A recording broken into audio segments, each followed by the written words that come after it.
नमस्कार मित्रांनो, स्वामीमय दीपावलीच्या पहिल्या भागात तुमचं सर्वांचं खूप खूप स्वागत आहे. सर्वप्रथम तर तुम्हा सर्वांना दिवाळीच्या खूप खूप हार्दिक शुभेच्छा. स्वामीमय दीपावली या सत्रात आपण दिवाळीच्या प्रत्येक दिवशी रोज एक नवीन व्हिडिओ पाहणार आहोत.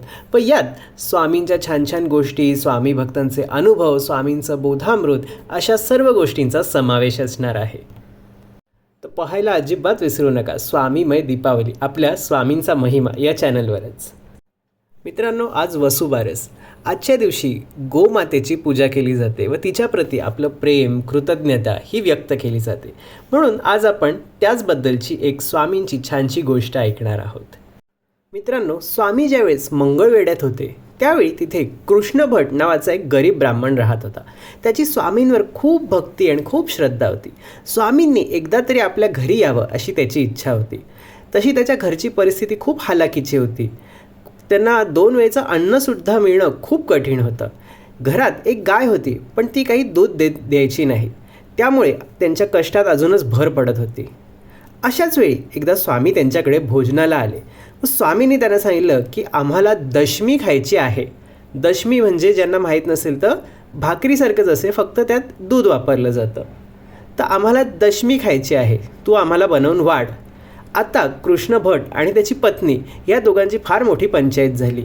कारण कसंबसं करून त्यांनी पीठ मिळवलं होतं. आजूबाजूच्या शेजाऱ्यांकडे वगैरे जाऊन स्वामी आलेत म्हणून त्यांनी पीठ मिळवलं, पण आता दूध कुठून आणणार? दूध काही करून त्यांना मिळेना.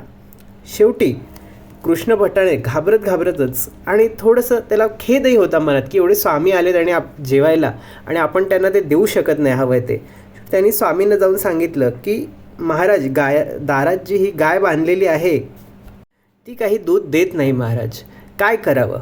ह्यावर स्वामींनी हे बोलणं ऐकून स्वामी त्यांना म्हणाले की काय म्हणतोस, चल दाखव मला कुठे आहे तुझी गाय. आणि स्वामी त्या गायीजवळ गेले.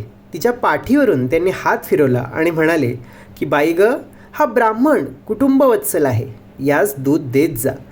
असं स्वामींनी गायीला म्हटलं व त्या ब्राह्मणाला म्हणाले की अरे, हिचं दूध काढ आणि मला आज दशमी करून ठेव, मी संध्याकाळी येईन आणि दशमी खाईन. स्वामींच्या एवढ्या बोलण्याचा कृष्ण भटाने लगेच त्यावर विश्वास ठेवून गाईचं दूध काढलं आणि खरोखर ती गाय दूध देऊ लागली. कृष्ण भटाने त्या दुधाचा छान दशमीचा नैवेद्य स्वामींसाठी करून ठेवला. स्वामींनी तो नैवेद्य ग्रहण केला. कृष्ण भटाला भरपूर आशीर्वाद दिले व पुढे त्याची भरपूर भरभराट झाली. स्वामींच्या कृपेने जी गाय दूध देत नव्हती ती आता दूध देऊ लागली आणि त्यामुळे कृष्ण भटाला त्याचा भरपूर लाभ झाला. त्यानेही त्या गायीची खूप छान काळजी वगैरे घेतली आणि पुढे त्याचं आयुष्य उत्तरोत्तर भरभराट झाली आणि सुखाने त्याने आयुष्य व्यतीत केलं. या कथेचा बोध आपण पाहणारच आहोत, पण तत्पूर्वी श्री गुरुचरित्रात सुद्धा एक समान प्रकारची लीला आपल्याला पाहायला मिळते, ज्यात प्रभू नृसिंह सरस्वती ज्यावेळी एका गरीब ब्राह्मणाकडे जातात व भिक्षा मागतात त्यावेळी त्यांच्याकडे देण्यासाठी काहीच नसतं. दारात एक म्हैस बांधलेली असते पण ती दूध देत नसते. हे जेव्हा स्वामींना कळतं तेव्हा ते त्यांना सांगतात की जा दूध काढा म्हणून, आणि त्यावेळी चक्क 2 हंडे दूध निघतं. ती म्हैस दूध देऊ लागते स्वामींच्या कृपेने व पुढे त्याही ब्राह्मणाची उत्तरोत्तर प्रगती होत जाते. ही लीला सांगण्यामागचं कारण असं आहे की ह्या 2 लीला ठेवून, ह्या 2 लीलांचा आधार घेऊन असं सांगितलं जातं की आपण जे मानतो प्रभू नृसिंह सरस्वतींचा पुढचा अवतार स्वामी समर्थ, म्हणून हे दाखवण्यासाठी त्यांनी ह्या समान लीला केल्या. किंवा दत्त महाराजांचेच दोन्हीही अवतार आहेत, त्यामुळे आमचे जरी देह दिसायला वगैरे जरी आम्ही वेगळे असलो तरी आम्ही एकाच तत्वाची 2 रूपं आहोत, हे या ह्या दोन्ही लीलांमधून स्वामींना दाखवून द्यायचं होतं. हाही या 2 लीलांमधून आपल्याला बोध मिळतो. आता आजच्या या कथेमधून आपल्याला हा बोध मिळतो की स्वामी कृष्ण भटाकडेच का बरं जेवायला गेले. त्यांना स्वतःला खाण्यापुरतंही अन्न नव्हतं. 2 वेळचं अन्नसुद्धा त्यांना खाणं कठीण झालेलं. 1 वेळ जरी मिळालं तरी ते त्यांना भरपूर व्हायचं. अशी गरिबीची परिस्थिती असतानासुद्धा स्वामी त्याकडे का गेले? तर स्वामी, त्याचा जो शुद्ध भक्तिभाव होता त्यावर स्वामी प्रसन्न झाले. बघा, एखादी लीला असते ना, ती फक्त त्यातला चमत्कार पाहून सोडून द्यायची नसते की अरे वा, काय चमत्कार केला आहे. म्हणजे आता ह्यात जसं गाय दूध देऊ लागली तर तेवढं पाहून ती सोडायची नसते. तर त्यातून स्वामी आपल्याला काय बोध देऊ इच्छित आहेत ते सुद्धा पाहायचं असतं. बघा, स्वामी आपले ब्रह्मांड नायक आहेत. सर्व सिद्धी, सर्व शक्ती त्यांच्या चरणी लोळण घेत असतात. त्यांना काहीच अशक्य नाही आहे. ह्या सगळ्या लीला करणं असं सगळं त्यांना काही अशक्य नाही. पण त्या लीलांमधून स्वामी आपल्याला काय शिकवण देऊ इच्छित आहेत, काय समजवायचा प्रयत्न आपल्याला करतायत, ते समजून घेऊन तसं वागणं ते महत्त्वाचं आहे. स्वामींकडे अनेक राजे रजवाडे यायचे. जसं बडोद्याच्या राजांचं खूप उदाहरण आहे. बऱ्याचशा पोथ्यांमध्ये सुद्धा ती कथा आहे. स्वामी चरित्र सारामृतात सुद्धा आहे. त्यांनी अनेक त्यांचे सरदार वगैरे भरपूर धन दौलत वगैरे देऊन पाठवले. स्वामींपुढे त्यांनी भरपूर धनाची म्हणजे रासच ठेवलेली. अनेक भोजनं घातली, सहस्त्र भोजनं घातली, पारायणं करून घेतली.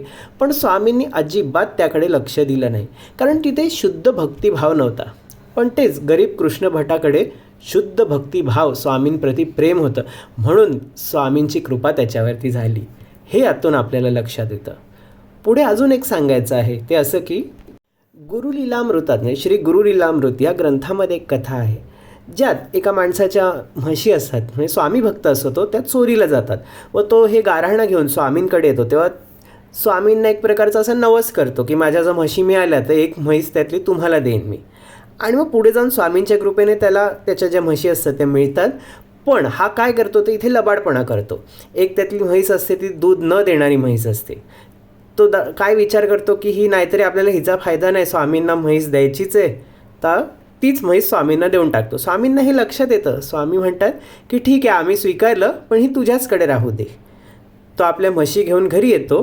पुढे त्याला अद्दलही घडते आणि ज्यावेळी तो स्वामींची माफी वगैरे मागतो त्यासाठी, त्यावेळी स्वामी त्याला आशीर्वाद वगैरे देतात, त्याला माफ करतात व ती जी म्हैस असते ती दूध न देणारी ती सुद्धा त्या दिवसापासून दूध देऊ लागते व पुढे ती 2 वर्षे छान जगते आणि ती नियमित दूध वगैरे देते. आणि त्यामुळे मग तो माणूससुद्धा तिची छान काळजी वगैरे घेऊ लागतो, तिच्यावर प्रेम करू लागतो. असं तिचं 2 वर्ष छान आयुष्य व्यतीत होतं.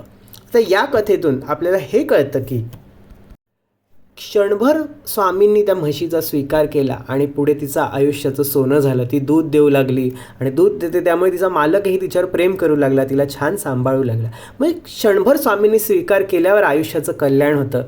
तर विचार करा, आपण जर आपल्या स्वतःला स्वामींप्रती स्वामींच्या चरणी समर्पित केलं, सगळं स्वामींवर सोडलं, तर आपलं काय बरं होईल? आपलं आयुष्याची किती प्रगती होईल, आपलं आयुष्य किती सुखाने भरून जाईल याचा विचार करा. तर चला, आजपासून आपण सुद्धा स्वामींवर शुद्ध भक्तिभाव आणि शुद्ध प्रेम करूया. इच्छा आकांक्षा वगैरे ह्या सगळ्या आपल्या असतातच, पण त्या पलीकडे जाऊन सुद्धा जर तुम्ही स्वामींवर प्रेम केलं ना, तर स्वामींना सगळं कळत असतं. तुम्हाला काय हवं आहे, कधी द्यायचं, कसं, कुठे, काय, किती द्यायचं, हे सगळं स्वामींना कळत असतं आणि योग्य वेळ आल्यावर ते बरोबर तुम्हाला ते देणार. त्याची तुम्ही काळजी करू नका. सगळं स्वामींवर सोडा आणि छान मनापासून स्वामी भक्ती करत राहा. चला तर मग आजची ही कथा तुम्हाला कशी वाटली ती मला कमेंटमध्ये नक्की लिहून पाठवा. आवडली असेल तर लाईक करा, शेअर करा, म्हणजे जास्तीत जास्त स्वामी भक्तांपर्यंत हे स्वामींचे बोध, ह्या कथा, लीला पोचतील. आणि आपला स्वामींचा महिमा या चॅनलला सबस्क्राईब नक्की करा. चला तर मग, स्वामी तुम्हाला नेहमी सुखात, आनंदात आणि सुरक्षित ठेवो, हीच त्यांच्या चरणी प्रार्थना. धन्यवाद. श्री स्वामी समर्थ.